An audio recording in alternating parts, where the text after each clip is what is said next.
next week could really define President Obama's legacy, not only with the TPP, the trade vote, but Supreme Court ruling on health care, new EPA regulations, and the Iran nuclear deal.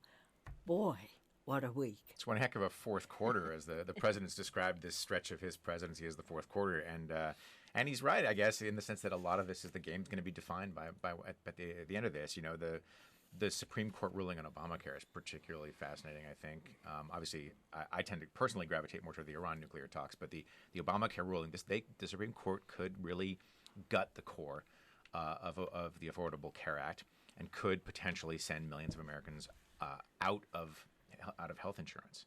So the ramifications, not just for him, for his legacy, Yes. but for millions of Americans, absolutely. You know, I think that's just absolutely huge. He's been stepping up his very campaign-style rhetoric about the Affordable Care Act, saying, in effect, if anything goes wrong, you know, blame the Republicans. This is a good law.